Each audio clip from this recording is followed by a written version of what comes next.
ইসলামী bank news top 10। জাতীয় নাগরিক party এনসিপির সাথে জাতীয় ঐকমত্য কমিশনের বৈঠক। জাতীয় সংসদের এলডি হলের এই বৈঠকে জুলাই সনদে এনসিপির স্বাক্ষর করা সহ বিভিন্ন বিষয় নিয়ে আলোচনা। ক্ষমতায় যাওয়ার লক্ষ্য নিয়েই রাজনীতি করছে এনসিপি, নেতাদের মন্তব্য। বললেন, ইসির পর নির্বাচনকে কেন্দ্র করে চলছে ডিসি ভাগাভাগি, পোষা বিরোধী দলে পরিণত হবে না এনসিপি। চলতি মাসেই 200 আসনে বিএনপি প্রার্থীদের গ্রিন সিগন্যাল দেয়া হবে। এনসিপির সাথে আলোচনা চলছে, বৃহৎ জোটের ভাবনা আছে বলেছেন দলের স্থায়ী কমিটির সদস্য সালাউদ্দিন আহমেদ। বিশেষ নিয়োগ ও সরকারি চাকরিতে বয়সসীমা বাড়ানোর দাবিতে প্রতিবন্ধী গ্র্যাজুয়েটদের পদযাত্রা। পুলিশের বাধায় যমুনায় না যেতে পেরে শাহবাগে বিক্ষোভ।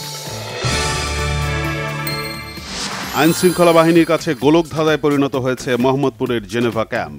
দিনে কোটি টাকার মাদক ব্যবসা চললেও অভিযানে ফলাফল শূন্য। চলছে অপরাধীদের গ্রেফতার আর জামিনের খেলা। দেশে শুরু হয়েছে শুটকি প্রক্রিয়াজাতকরণ মৌসুম।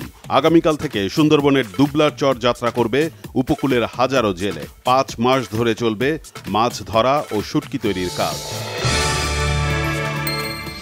ভেনেজুয়েলার সঙ্গে তুমুল উত্তেজনার মধ্যে এবার লাতিন আমেরিকা অভিমুখে বিমানবাহী রণতরী প্রস্তুত রেখেছে যুক্তরাষ্ট্র। মার্কিন প্রতিরক্ষামন্ত্রী পিট হেগজেত বিমানবাহী রণতরী ইউএস জেরাল্ড ফোর্ড মোতায়েনের নির্দেশ দেন। আফগানিস্তান থেকে পাকিস্তানমুখী নদীতে বাঁধ তৈরি ও পানি প্রবাহ সীমিত করার পরিকল্পনা করছে তালেবান সরকার। দ্রুত কাজ শুরু করতে দেশটির সর্বোচ্চ নেতা মোল্লা হাইবাতুল্লাহ আখুন্দজাদার নির্দেশ। 13ই নভেম্বর আফগানিস্তানের বিপক্ষে একটি প্রদর্শনী ম্যাচ খেলবে বাংলাদেশ। ঢাকায় মিয়ানমারের বিপক্ষে এশিয়ান কাপের বাছাই পর্বের ম্যাচ খেলার আগে বাংলাদেশের বিপক্ষে ম্যাচ খেলবে আফগানিস্তান।